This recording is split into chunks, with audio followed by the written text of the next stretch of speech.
தொல்காப்பியன், உங்க மனசுல இப்ப என்ன பத்தி என்ன எண்ணம் ஓடிட்டு இருக்கு? நான் சொல்லட்டுமா நீங்க என்ன நினைக்கிறீங்கன்னு? சொல்லுங்க. இவ ஒரு பணத்தாசு பிடிச்ச பொம்பளை தானே நினைக்கிறீங்க? என்ன சிரிப்பு? பொதுவாவே பொம்பளைங்களை பத்தி ஆம்பளைங்களுக்கு மட்டமான நினைப்பு தான். இதோ பாருங்க, என் மனசுல இருக்கிறது என்னங்கிறத நீங்க உத்தேசமா யூகம் பண்ணலாமே தவிர அது 100% சரியா இருக்கணுங்கிற அவசியம் இல்லை. அதே மாதிரி உங்க மனசுல இருக்கிறத நான் யூகம் பண்ணாலும் அப்படித்தான். சோ என்ன பத்தின உங்க அபிப்பிராயம் என்ன?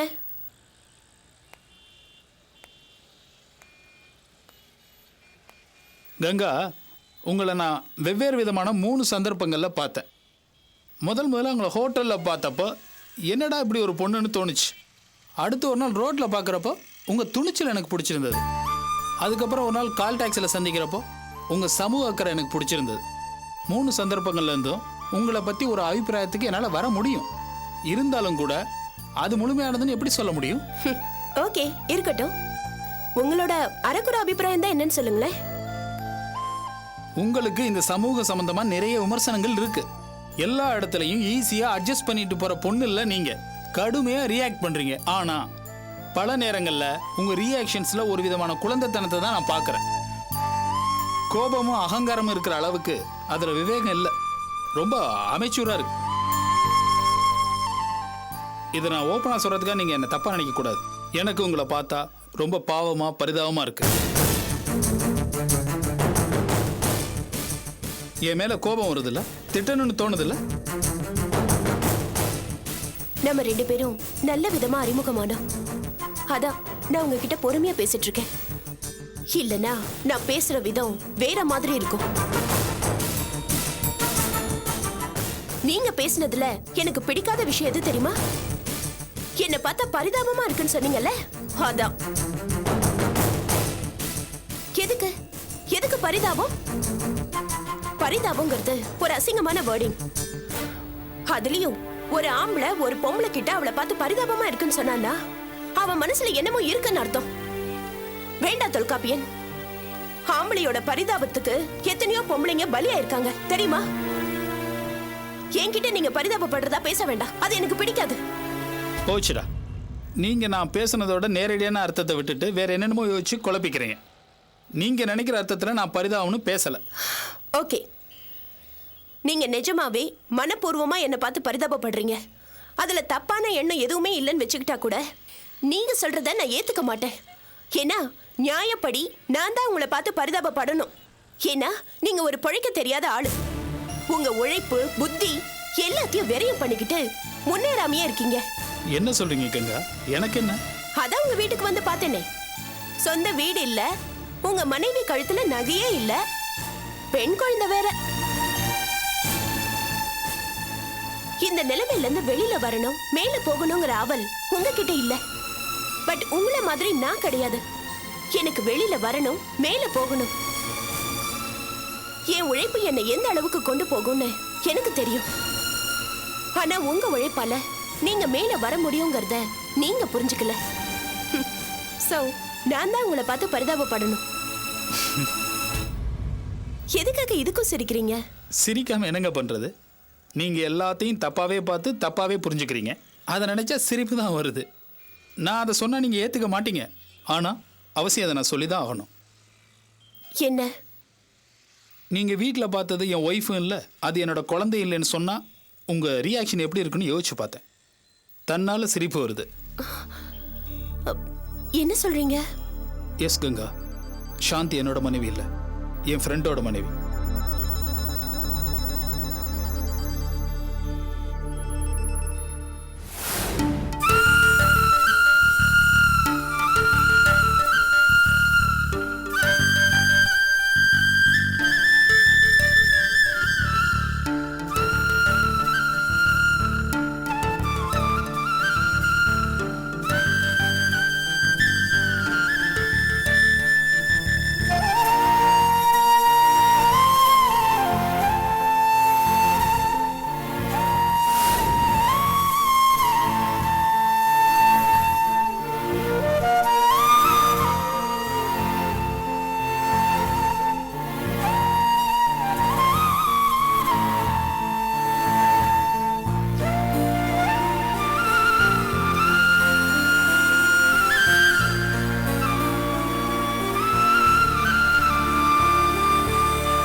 நீங்கள் மட்டும் இல்லை கங்கா, எல்லாரும் அப்படித்தான் நினைக்கிறாங்க. ஆரம்பத்தில் அபி கூட அப்படித்தான் நினைச்சாங்க. சாந்திக்கு சில ஆபத்துகள் இருந்தது. அதுலேருந்து அவங்கள பாதுகாக்க நான் போட்ட வேஷத்தால் எத்தனையோ அவமானங்களை சந்திச்சிருக்கேன். ஆனால் அதுக்கெல்லாம் நான் கவலைப்பட்டதில்லை. பார்க்குற விஷயத்தோட மறுபக்கம் என்னென்னு எல்லாருக்கும் தெரியாது, தெரியணுங்கிற அவசியமும் இல்லை. ஆனால் அபி என்னை சரியாக புரிஞ்சுக்கிட்டாங்க. அது எனக்கு ரொம்ப பெரிய சந்தோஷம். இப்போ நீங்கள் என்ன புரிஞ்சுக்கிட்டீங்களான்னு எனக்கு தெரியல. தப்பாகவே புரிஞ்சுக்கிட்டாலும் அதுக்காக நான் ஆச்சரியப்பட மாட்டேன். என்னக்கங்க அமைதியாயிட்டீங்க? உங்க கதை வித்தியாசமா தான் இருக்கு. ஆனா என்னால அதை ரசிக்கவோ ஏத்துக்கவோ முடியல. சில பேருக்கு அடுத்தவங்க சிலுவையை சுமக்கிறதுல ஒரு விதமான சந்தோஷம். எல்லா கஷ்டங்களையும் தன் தலைமையில போட்டுக்கிட்டு வேதனைப்படுவாங்க. அந்த வேதனையில உங்களுக்கு ஒரு சந்தோஷம். நீங்க அந்த ரகத்தை சேர்ந்த ஆளு.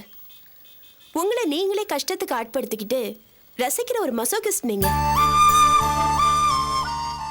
அவனுக்கு தன்னோட கஷ்டத்தையே சுமக்க முடியல, இதுல எதுக்கு அடுத்தவங்க கஷ்டத்தை போய் சுமக்கணும்?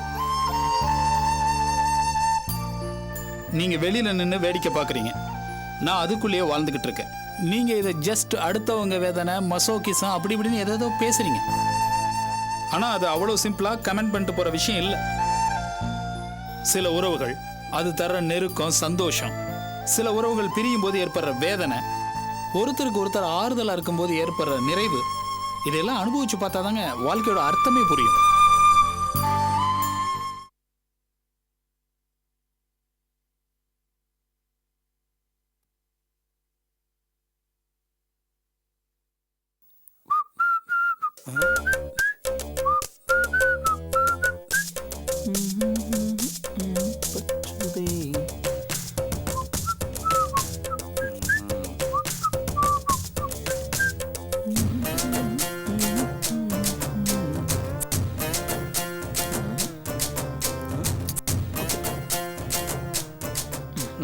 சரிதான்.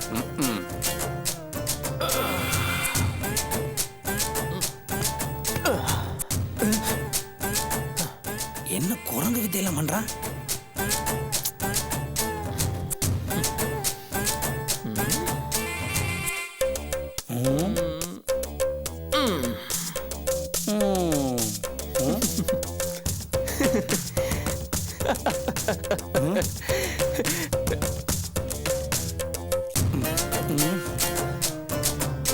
இலே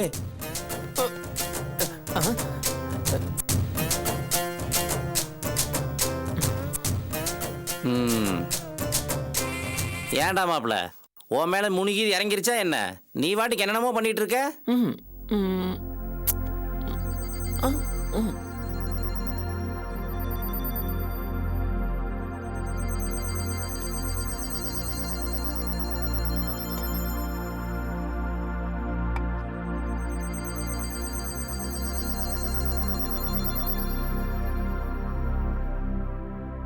என்னடா?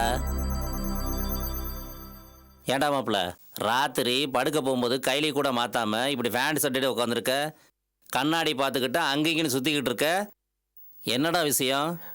சும்மா. சும்மாவா? ஏன் காசு வாங்கிட்டு செய்ய? இல்லை, தனியா உட்காந்துக்கிட்டு முகட்டை பார்த்து சிரிச்சிட்டு இருந்தா என்னடா அர்த்தம்? மாமா தொண்டை சரியில்லை மாமா. தொண்டை சரியில்லைன்னா செருமுவாங்க, இருமுவாங்க.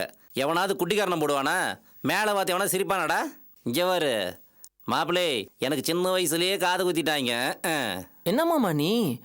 நான் ஏதோ. சரி சரி, சோறு கொண்டு வந்திருக்கேன், எடுத்து தின்னுட்டு தெம்பா சரி.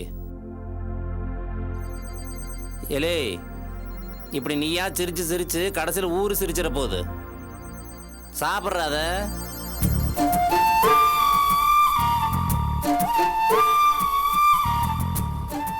இல்லை மாப்பிள்ள, உன்னதாண்டா. இங்கே வர்ற, சாப்பிட்ற. பசிக்கல. என்னது பசிக்கலையா? எல்லாம் பசிக்கும், சாப்பிடு மாப்பிள்ள. சாப்பிட்ற. இவனை நல்ல பூசாரிட்டு போய் தான் மந்திரிக்கணும்.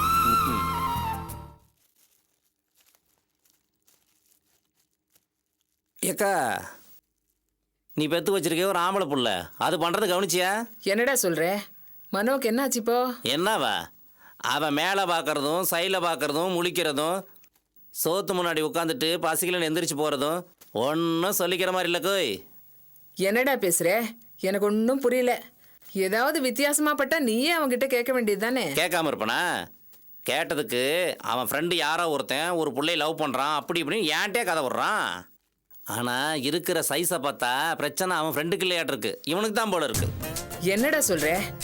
எதுவா இருந்தாலும் புரியற மாதிரி சொல்லு. இதுக்கு மேலே உனக்கு என்னன்னு புரிய வைக்கிறது? மாப்பிள்ளை மனோ எவ்வளோ ஒரு பொண்ணுக்கிட்ட நல்லா வகையாக சிக்கியிருக்கான் போல இருக்கு. அட போட இவனே. மனோ அந்த மாதிரி புள்ள இல்ல. அவனுக்கு அப்படிப்பட்ட எண்ணம் எல்லாம் வராது.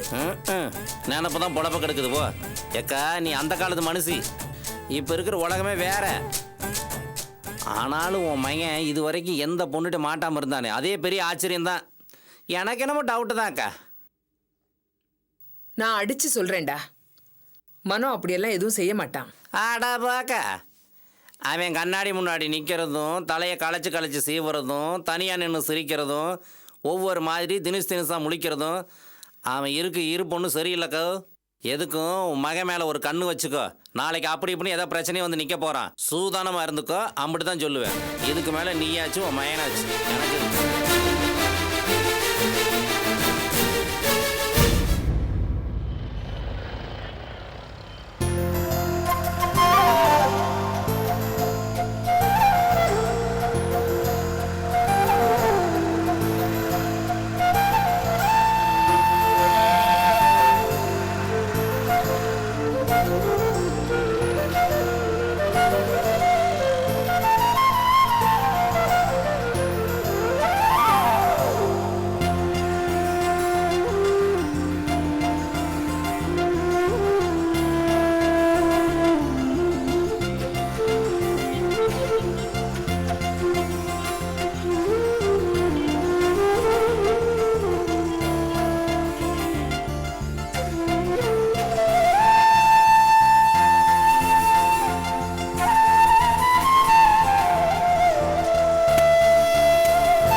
நல்லா தான் இருக்க, போதும்.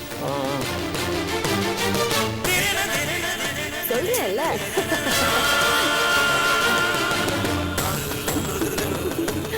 சும்மா இருக்க மாட்டேன். விளையாடாதானோ?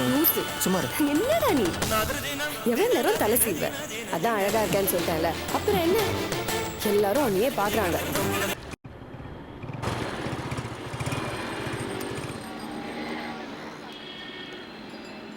வா. மனோ, என்ன எதுக்கு இங்கே வந்திருக்கோம்? இங்க எதுக்கு வருவாங்க? கிஃப்ட் வாங்க தான். கிஃப்டா? யாருக்கு கிஃப்ட்?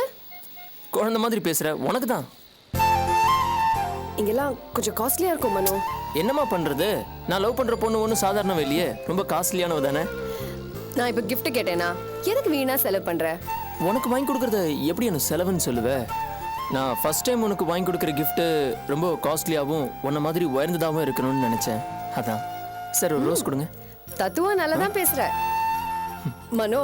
ரொமான்ஸ்ல பின்றப்பா நீ. நீ ரொம்ப ஓவரா பேசுற. முதல்ல உள்ள வா. மனோ ப்ளீஸ் விடு.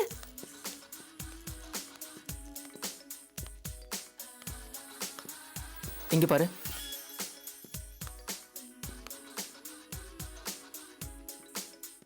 இது ரொம்ப அழகா இருக்கு. இது நல்லா இருக்குல்ல? வேற பார்க்கலாமே.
எக்ஸ்கியூஸ் மீ மேடம் ஒரு நிமிஷம். இது எவ்வளவு? 2000 சார். 2000.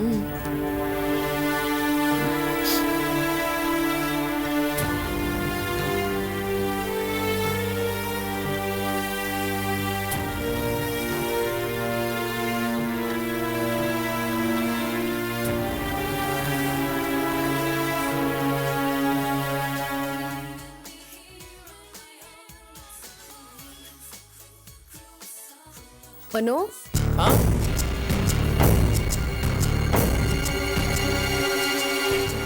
என்னன்னு? எனக்கு இது ரொம்ப பிடிச்சிருக்கு. இதுவா? எனக்கு ஏய், இதுவா? எனக்கு புத்தர்செல்லாம் ரொம்ப பிடிக்கும். இல்லைன்னு இதோட பெட்டரா வேற ஏதாவது எடுக்கலாம்ல? மனோ ப்ளீஸ், என்ன பணக்கார ஆதியோட தங்கச்சியா பார்க்காத. நானும் உன்னை அபியோட தம்பியா பார்க்கல.